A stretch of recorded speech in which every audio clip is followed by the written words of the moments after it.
When you grew up, what type of person were you not allowed to be? When you went to school, what kind of traits or characteristics were you not allowed to show, otherwise you got into trouble? When you got your first job as an adult, again, which parts of you did you have to hide away so that you could bring other parts further forwards? That's very much the question that we're trying to tackle today in this particular recommendation when we look at what is referred to as the shadow.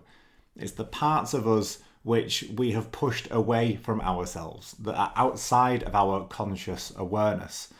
Certain traits, certain characteristics that at one point we decided, usually for our safety or for our well-being, to not focus on so that we could focus on others, so we can be better adapted to the world. This is a very, very natural process. There's nothing wrong with anything with this. But what we need to do is to understand how we can start to reclaim some of the gifts that we have left in the shadow. So that's why the book recommendation for this particular episode is Romancing the Shadow by Connie Zweig and Steve Wolf. So this book is beautifully, beautifully written. Like many of the books in this series, you can probably pick up a theme as I'm talking about this.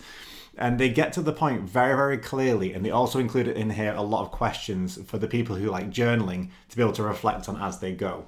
But just to very, very briefly explain the difference between what is the ego, who we think we are, and the shadow, which is certain parts of us that we still are, but we don't consciously identify with. I'm just going to read through a very, very brief quote on page 23, just to try to explain the difference. This video is not a full explanation of the shadow, but what I will go through is how it started to develop and why it's important that we start to pay attention to how it developed as well. So, to quote from page 23, whereas the ego weaves together the world, the shadow unravels the world. Whereas the ego acts as a catalyst of creation in the world, the shadow acts as a catalyst of destruction. Whereas the ego supports the status quo, the shadow is an agent of transformation. And I want you to keep that in mind, because when you hear a lot of videos online talking about the shadow, it's typically worded in a negative way. All the things that you don't want to be gets pushed out, and it's all the things that are terrible about you or about others in the world. And that's not necessarily true at all. It does include some of those elements, but it includes way, way more. So to be able to illustrate this, what I like to do is just to show you these set of diagrams. I'm going to be explaining something called the 360-degree personality idea from somebody called Robert Bly. He's a fantastic poet. If you're a man listening to this, I would also recommend that you read the book Iron John by him, if you want to learn a bit more about modern masculinity and what it is to be a man. But that's beyond the scope for this video. It's just a little hidden recommendation for anyone who is interested as they're watching this. So when we start to look at this, what I want to do is to go through just how the shadow develops in relation to how our ego develops. Again, I'm talking here very, very broad strokes. So this is just to get an overall idea, to introduce you to the term shadow and shadow work.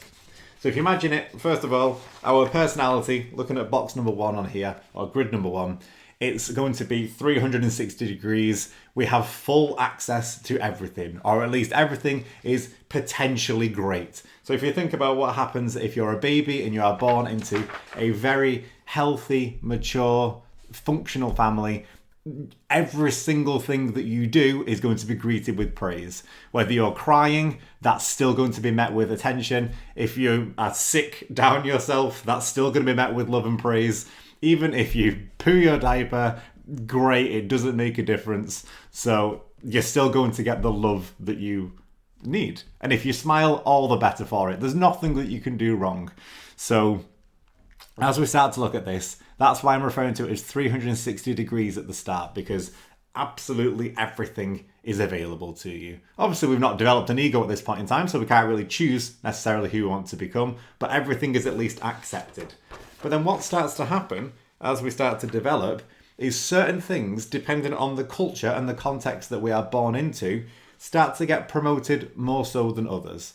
So let's say you're born into a very, very Christian family, and we start to look at box number 2 here.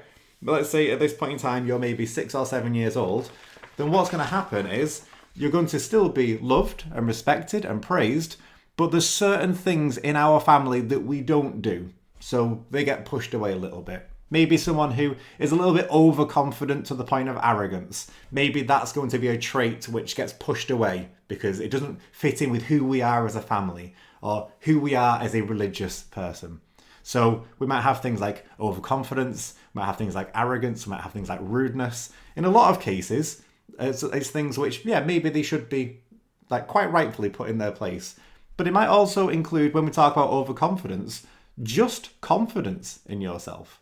Maybe to a certain level that your parents feel uncomfortable around because they're going through this process themselves or have been through this process themselves. So again, a lot of this is very context dependent for you specifically. So then let's say we get to school and we've only really got access to about 50% of our personality here, because all of a sudden, let's say you're really, really creative and you're really rambunctious. You like being somebody who runs around and plays around quite a lot because you've naturally got a lot of energy. The school system doesn't typically allow for that. So instead, you're going to be encouraged to sit still and to be patient and to be quiet. And as a result of all this, we can then start to think, okay, so not only were all these parts of my personality available to me as a baby, the family that I was born into and the situations and the circumstances I was born into has encouraged me to have some traits over others. And now that I'm at school, some further traits have been discouraged compared to others. And I'm not going to go through every single one on here, but we can imagine by the time we've gone through, let's say, college or university, by the time we've got our first job, by the time we're an adult at the age of 25, we've only got a narrow element of our personality left. We've actually learned how to just discourage a lot of the parts which were discouraged in our childhood. And as a result, as an adult, we still don't really associate with them. So even though your situation might have changed and you're not living as a religious man, let's say, at the age of 25, it might be that you're still living by unconscious patterns based on the family that you were raised in, based on the school system that you were raised in, based on the jobs that you started to get, whether they were part-time or full-time. There's going to be a large amount of who you think you are and who you consciously identify with that gets cut away until we're just a thin slice of who we could be and who we actually are as well, but don't quite realize it. So a lot of the gold when we try to actually look at the shadow is realizing that if, let's say, we've reduced ourselves all the way down to this part here, which is maybe like 5 degrees of the overall personality, it's realizing that there's a lot of energy to be found in starting to reclaim some of the gifts that we've otherwise pushed away, that we've otherwise repressed or suppressed. Maybe as a child, we were naturally very creative and we created a picture and wanted to show it to other people. And let's say you came from a family that didn't particularly prioritize artistic endeavors, but they loved English, maths and science. Well, as a result, you're probably going to have those elements of your artistic self pushed away because they didn't fit in with who you were. They didn't fit in with your survival. They didn't really work with the conditions that you were raised as. So as a result, you might go through your entire life thinking, oh, I can't draw, I'm not artistic. Oh, I can't paint for whatever reason. It doesn't make sense when we start to look at it in that way. There might be other people who have got natural proclivities towards certain things. That's definitely going to be true. But if, let's say, as an adult, you want to dip into your creativity, a lot of people don't do that purely because as a child, it wasn't encouraged. And so now they self-govern as an adult and say that they don't want to be creative. They were never creative. And as a result of all this, we can then start to think we're solving a lot of problems with just a few parts of our personality and not many. So what we'd like to do really is try to break apart this and try to reclaim ourself, essentially. What we're doing is going from, instead of 1 through to 6, we're going to go from 6 to 5 to 4 to 3 to 2 to never 1 fully, but we're going to get as close as we can to it, where the idea is we can then learn more about ourselves. So with all this in mind, I've got one other little quote, which just to introduce you to that, the really beautiful language in all this, and it is on page 43. And you'll get an idea about how this book is written in doing this. Because like I say, it has got such beautiful prose in it. And I want to be able to sort of tie all this together in terms of how this develops and why we should actually be doing this work to begin with. So on page 43, Like letters left unopened, their messages remain mute, their gifts unreceived. Romancing the shadow means opening the letters and hearing the messages from hidden parts of ourselves.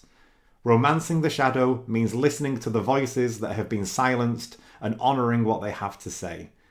To learn to romance the shadow, we need, first of all, to be able to imagine the shadow characters hiding in our own souls. And this book is filled with language which is like this, which is very, very emotive.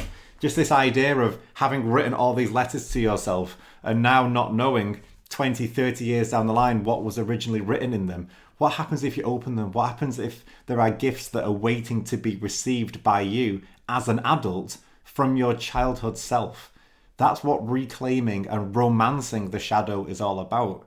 It's understanding that if you've reduced yourself down to, let's say, 10 personality traits that you just use over and over and over again, if you come across a problem in your adult life which can't be solved easily by those 10 traits, then you're going to have to look outside of them. You're going to have to look outside of your ego, in the sense of who you think you are consciously, to rely on traits and characteristics that maybe you haven't been practicing throughout your life for good reason.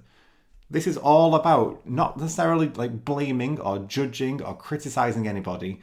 It's just realizing, oh, there's more to me than I thought. Let's see what that actually looks like. Let's see where I can begin with this journey. And there might be certain things that you uncover in all this where you think, actually, I'm quite happy that this isn't a part of my personality. This isn't about becoming perfect. It's just about understanding how you can become a bit of a wider wedge on that circle.